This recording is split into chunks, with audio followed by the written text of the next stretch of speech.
Three, two, one.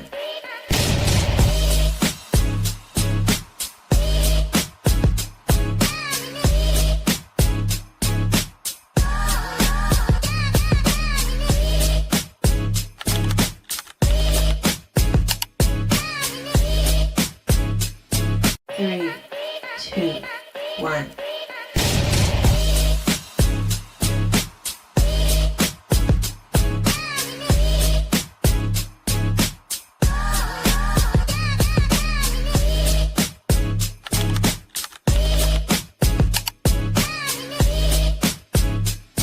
Three, two, one.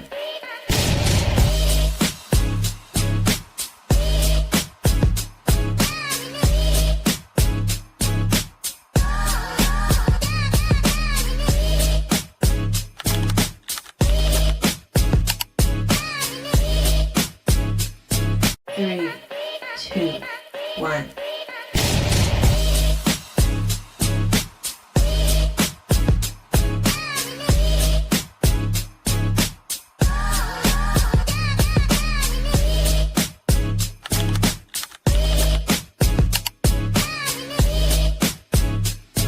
Three, two, one.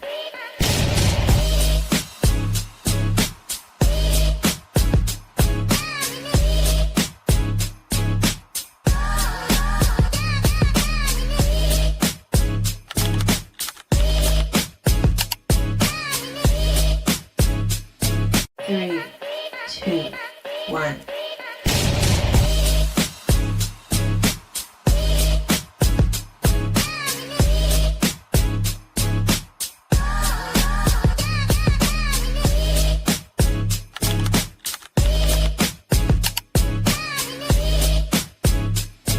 Three, two, one.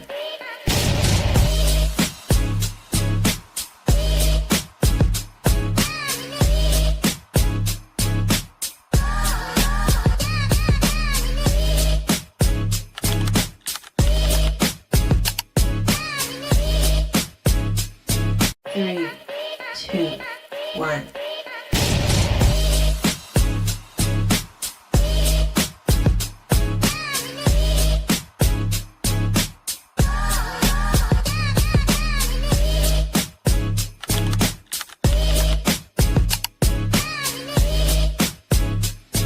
Three, two, one.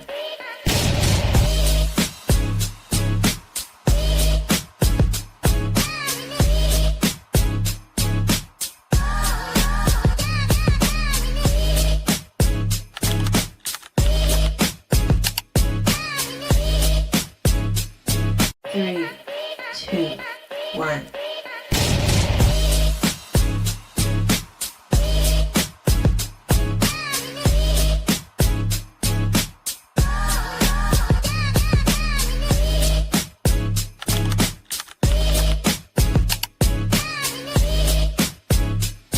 Three, two, one.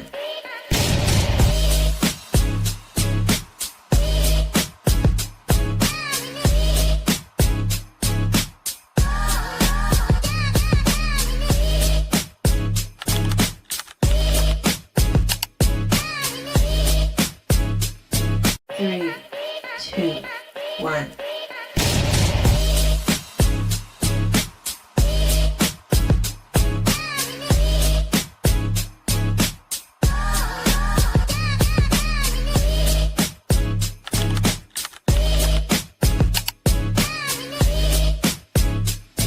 Three, two, one.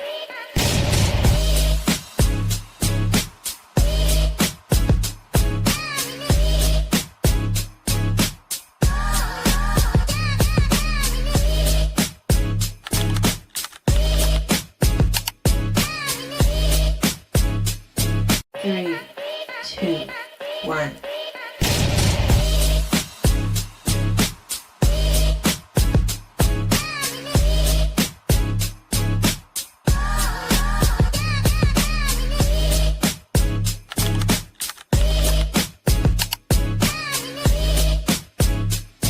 Three, two, one.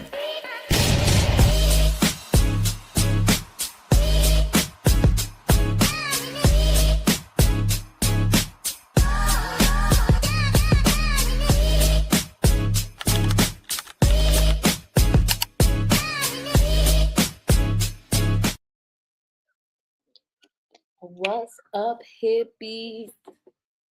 What is the word? Here go this camera acting like it had act. Hold on. This is why I need to take it to the warranty shop. But what's up, hippies? How y'all feeling? Camera, my bad. Okay. What's up, hippies? How y'all feeling? Welcome to the Wakey Bakey Show. Thank y'all so much for being here. Actually, let me change out this thumbnail while we're live right now so that people can know what the stream is about. That's super important. But what's up, everybody? Quick introduction. My name is Monique. I am the founder of Hippie Vibes. What we do is that we advocate for clean cannabis consumption. I don't have my tools right here in front of me, but we advocate for clean cannabis consumption and we help people start and scale the cannabis brands by offering them digital offers like licensing guides and vendor playbooks. So that's who we are. And then we're adding some more guides, by the way, too. So I'm working on some guides right now. I'm actually behind on guides, but it's okay. Or on offers, I should say. But yeah, why is this not popping up? Give me 1 second. Yeah, it's cool, Missy. You want to come eat it? Check it out. I don't know why I can't change that thumbnail. So I'll worry about that later. I'll worry about that later. But what's up, hippies? Let's see who we got in the building. What's up, Jessica? What's up, Brittany? Hey, Shantae. Welcome, A1. So y'all, I did some rips earlier today, so I'm probably not gonna be doing no rips right now. Like I'm already tired. Like y'all can't tell your girl is exhausted. I just tweeted that. Is it still called a tweet, even though it's X? I don't know.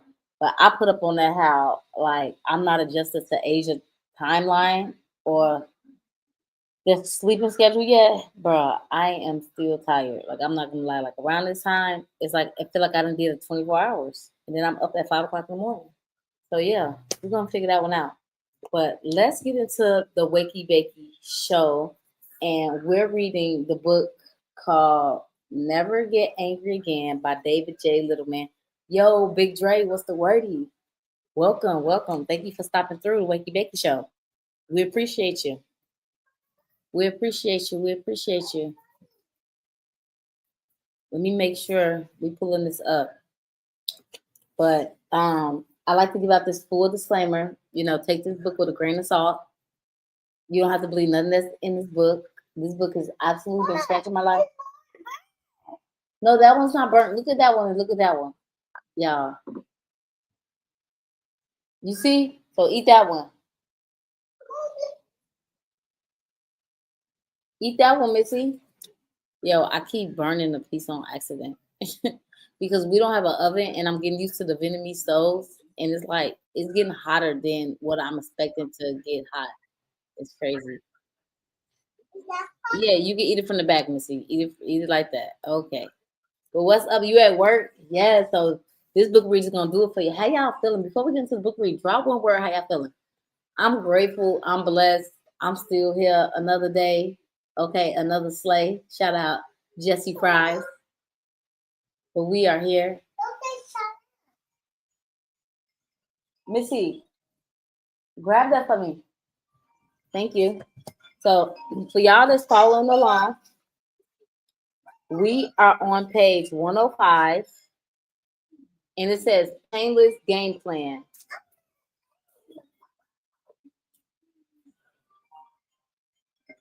Hold on. Hey, friends and child. Um, most high bio. They calling me. The hip. My driver is calling me. Most high bio. Peace out for my. Yes, for my. I don't know what's going on with this camera, hippies. Give me 1 second. Yeah, for my. Mohai Bayo! Mohai Bayo!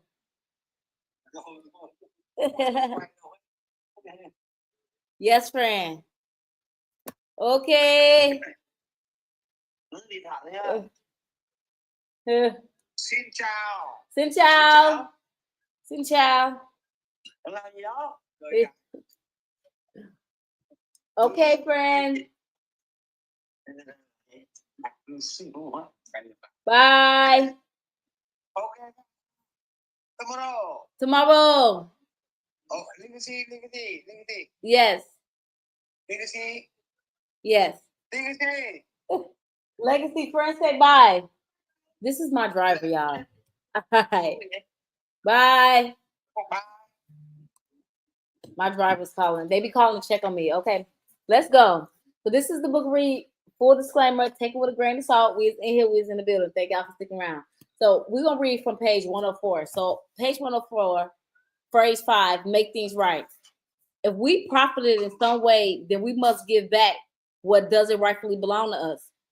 In order to set things straight, whether it be money or other things, if we don't have what we wrongfully took, but we can't replace it, it must make every effort to do so as soon as possible. As when feasible, we have to let the person know our plan and our progress. And remember, it is essential to continue on the path if he still isn't talking to us, regardless of our relationship with the person, by doing what is right, despite not getting what we want, the relationship, we can prove that we are okay, Missy. Okay. Now you can eat it.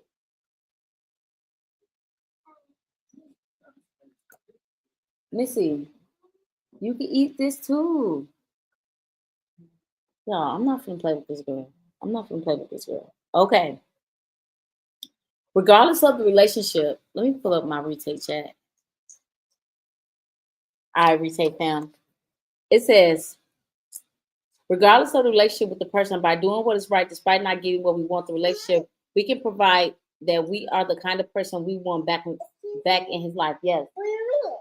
I'm reading Never Get Angry Again with the hippies. Okay. Thank you. It is important to stress here that whether or not there is something tangible to return, we are obligated to work on the character flaw or emotional issue that led us to our hurtful actions. Only this way can we authentically declare what we are now or are working hard towards becoming a different person who is no longer capable of such inherent conduct. Phase 2, a priceless game plan, a painless game plan. Let the person know that he has full power over how things proceed and that he is in control every step of the way. We suggest a game plan that moves slowly but surely towards reestablishing the relationship while ensuring that at any time he can't opt to continue, stop, or to change course. Not successful, not a problem. Have you ever driven by a bad traffic accident and noticed that the passengers in the car suddenly become nicer to one another? Cousin baby. There's a sort of quiet kindness that pre pre permeates. Have you ever been to visit a friend at a hospital and the second you walk out the lobby door, you look around and see the world just a bit differently? You feel a mixture of relief, sadness, and optimism. The experience produces a shift in perspective. You feel happy to be alive, grateful for what you have, and more giving and forgiving mood. And these studies confirm that people are more charitable and forgiving after they've spent more time. Okay, give me a minute, okay? Give me a second, okay?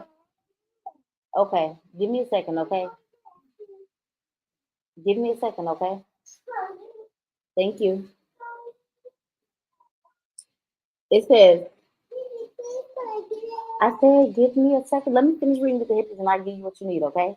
No, I'm going to get it. I'm going to get it every check. All right, you're not opening it. You feel a mixture of release and sadness and optimism. The experience produces a shift in perspective. You feel happy to be alive, grateful for what you have, and more giving and forgiving mood. And these studies confirm that people are more charitable and forgiving after they have spent more time contemplating their own morality. Therefore, be alert for any such opportunity to try and make peace with a person you've wronged. Legacy, I ask you not to eat in the bed. Yes. It doesn't have to be something sad. Okay. Therefore, to be alert for any such opportunity to try to make peace with a person you wrong. It doesn't have to be something sad, but rather any significant event. Be it a birth or a death, a wedding or a divorce that brings a little perspective into his life. During these critical life cycle moments, our values and priorities become realigned, and this provides the opportunity to open the gateways of communication. Any action, a phone call, card, gift, something, anything gives you a chance to reconnect and pave the way for a resolution. If over time we make several attempts at reconciliation, yet continue to meet with great resistance, then it may be necessary for us to move on. The quality of any relationship is determined by one who wants it least, not the most. Ooh, the quality of any relationship is determined by the one who wants it the least, not the most. But there's a difference between someone not wanting to forgive and someone who is uninterested in having any type of relationship. If the other person has no interest in reconciling, perhaps it's best to let things be. If, however, the other person hurt feelings are too intense for him to move past them now, we should revisit the situation after a few months or a year, depending on what happened, and try again. Because in this instance, it is the freshness of the pain rather than the lack of desire to reconcile that reconciliation. If we still meet resistance, remember that we can only give away what we have. If we want to be forgiving, we may need to forgive ourselves if we hold on to it. If we hold on to ill will over what someone has done us, we can be authentic with the person we have injured. We can resolve any anger we're sustaining. Did I tell you to open that? That's what I'm saying. If we want to be forgiven, we may need to forgive others. We are if we hold on to ill will over what someone has done us, we can't be authentic with the person we have injured. If we can resolve any anger we're sustaining, be it towards ourselves or towards another person, we'll find it a smoother path ahead to achieving peace in the current situation. Wow. How to love being alive. A date with destiny. Chapter 16, page 109. Hippies, is this giving good or what? Is this giving good or what? I'm gonna read the page with destiny, and then I'm gonna call it one hippies. I'm pushing through on this one, but I just want to come on here and serve. Come on here and do my due diligence with the book reading. So it says a date with destiny. Although we shouldn't preoccupy ourselves with thoughts of our demise, the only way we can live with intellectual honesty is to acknowledge that one day the sun will rise and set without us in this world. If we find this depressing rather than motivating, we are not alone. In truth, we belong to the overwhelming majority. The approaching threat of death as a positive motivator has zero traction in our lives of those who have no life.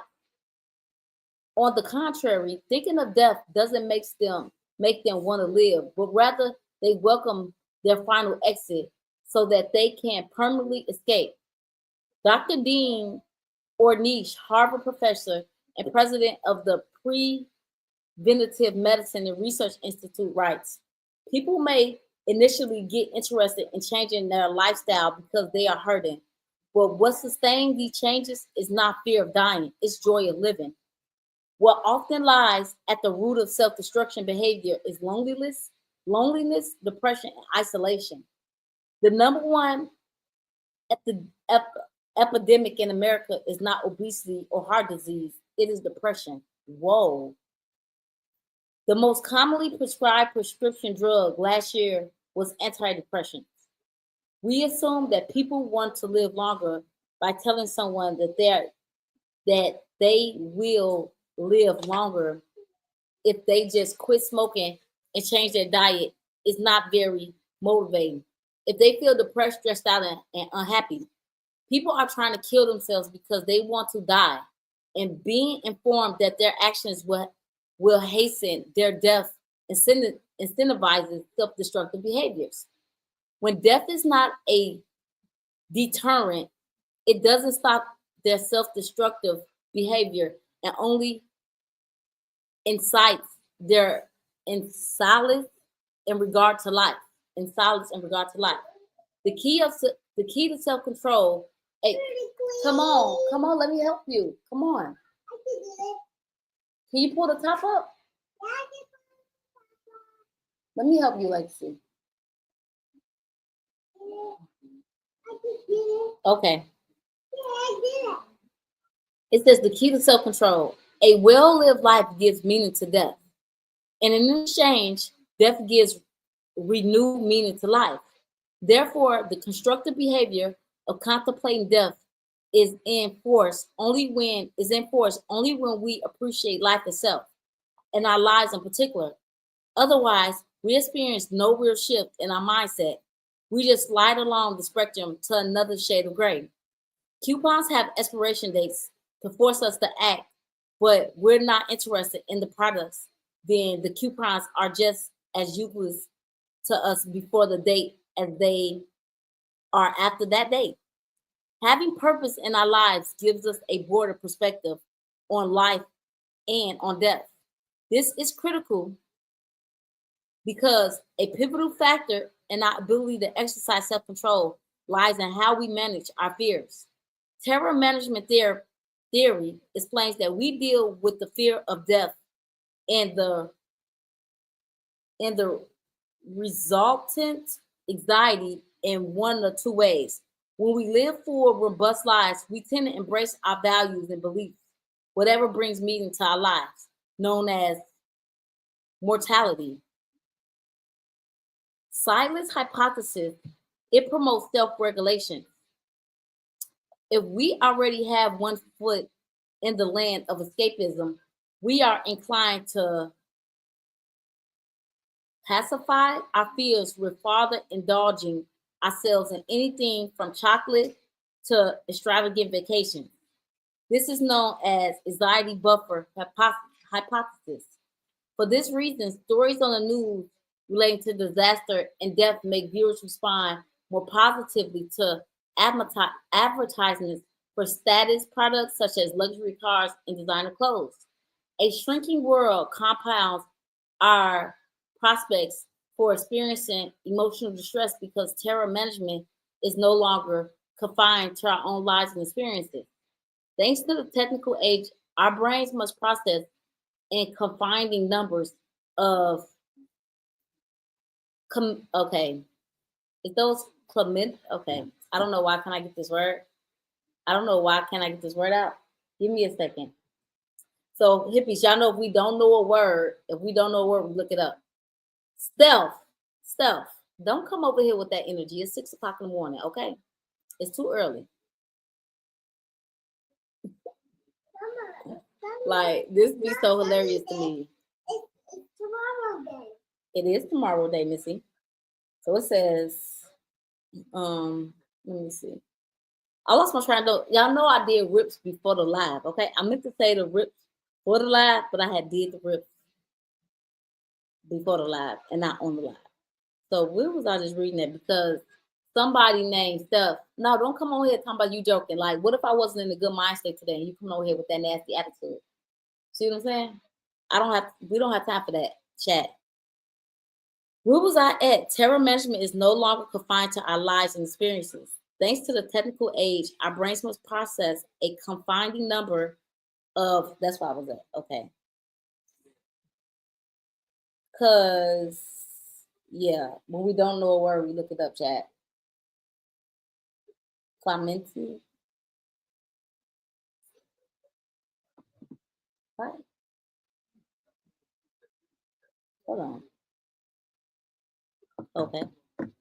Thanks for the technical age, our brains must process a confounding number of communities and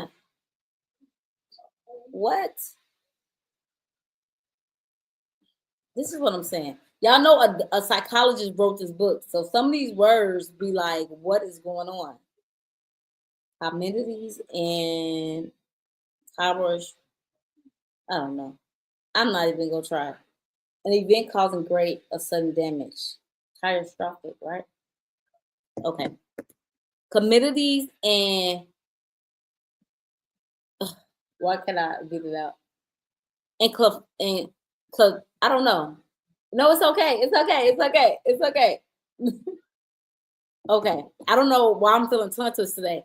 And could because you see, I can't get it out.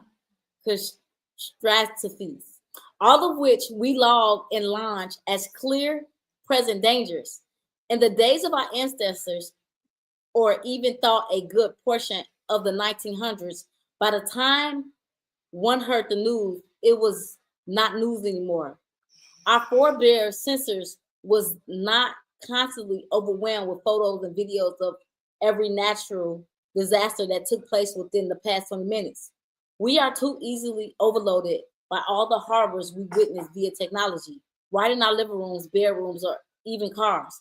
As we become aware of the myriad mishaps and misfortunes happening all around us, our brains react as if we're experiencing them in real time. The dry cough that turns out to be a lung cancer for 1 in 3.5 million non-smokers become the source of incident worry, because we know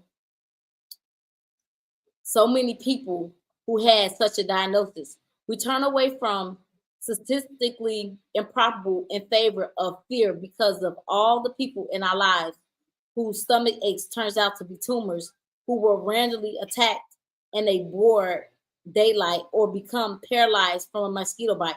An endless onslaught and unpredictable and unavoidable horrors await us at every turn. It is to be expected in neurotic, okay, not neurotic, ain't neurotic like sexual. Hold on. Maybe that is that. Yeah, that is neurotic. Usually or excessively sensitive, obsessive, or anxious. It's to be expected that it is to be expected that neurotic has become the new normal. Wow. That's true, because we're living life in these times right now. Like what they're talking about. And that's why it's good to have like social media breaks. It's good to just pull away and just go within because of the anxiety. And we gotta have self-control on this internet, in this chat. You know what I mean? Steph, you feel me? The evidence. The consequences speak for themselves. An estimated 67% of the population is overweight or obese. The result, cardiovascular disease, cancer, and diabetes account for nearly 2 of every 3 deaths in the United States. Sales of antidepressants, anti-anxiety, and mood stabilizing drugs hit record high. And today, 1 in 4 Americans suffer from mental illness. And Americans today are 10 times likely to suffer from depression as they were in 1960s, even accounting for increased awareness and diagnosis.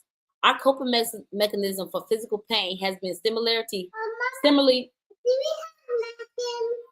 Yes, what happened? Where you get the ice cream at? Yes, let me see, Legacy.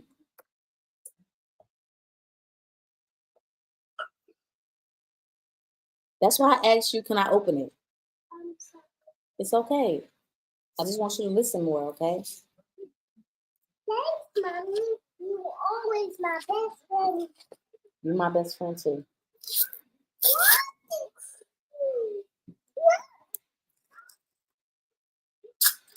Here you go. Okay. 1 second, hippies.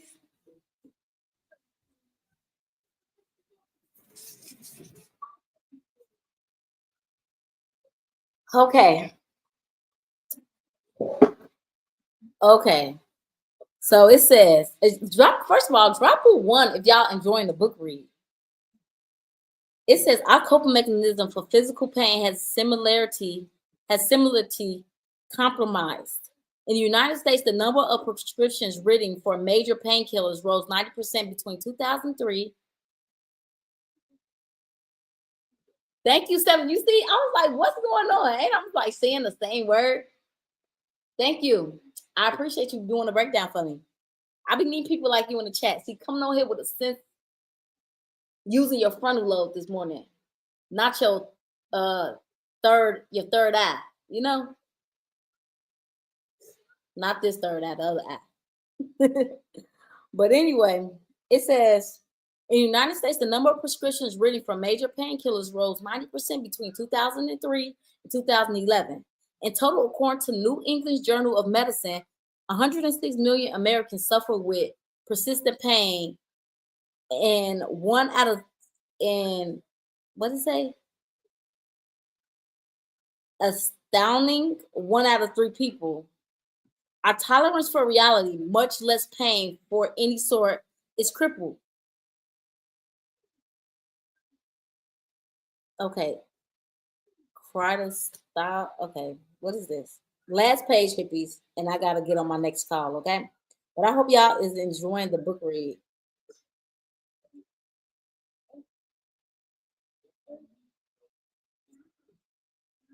Okay.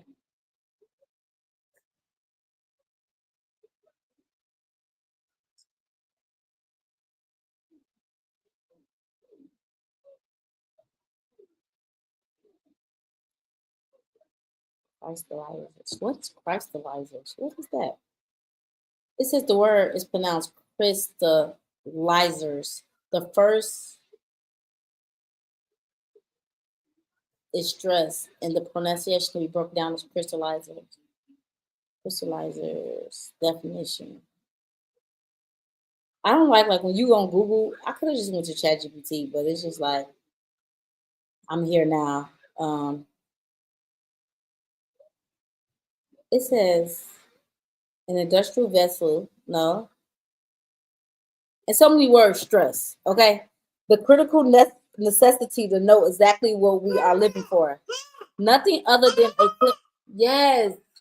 Thank you. Nothing other than a clearly defined purpose with meaningful growth will institute us from the quakes of insanity that would otherwise shake our emotional foundation and force us to flee from reality. Our lives fill with ever vivid reminders of the true nature of this world. As we snap into heightened awareness, so much seems irrelevant, at least in the moment. Our soul wants to attach to the one true reality where we find premise and meeting, premise and meeting. Yet without a sense of purpose in our lives, we don't have the anchor of trust. And without this unspoken assurance, we shift to the mentality of let us eat and drink, for tomorrow we shall die. The Achilles heel of anger control, the foundation trigger of all susceptibility, lies in how we manage our fears. This is so for me. I'm just gonna be honest. Because I think about like when I'm overwhelmed, like being in Asia is just showing me like when I'm overwhelmed, what do I do? What do I indulge in? What do I want to eat? And it's because we be having anxiety and fear of something, maybe the unknown, susceptibility. I don't know why I can pronounce that. The foundation trigger of all stability lies in how we manage our fears. So everything boils down to how we manage our fears. And they're saying that a lot of people can't manage their fears. They go for pain medicine, they go for overindulgent and big alcohol products, and all these things, right? And they do these things unconsciously and consciously, killing themselves, you know? So I hope we got something from that read. I hope we got something from that read, hippies. Huh? You done? Okay, let me get it. I'll take it. And yeah, hippies, this was really good.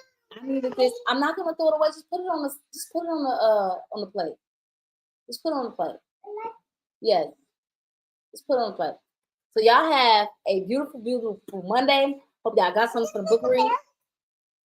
Yes, it is gonna melt. Y'all have a beautiful book read, and I'll see y'all tomorrow for the Wakey Bakey show. All right. Until next time. Peace. Let me check the chat real quick. Peace, hippies. Go out there and crush it.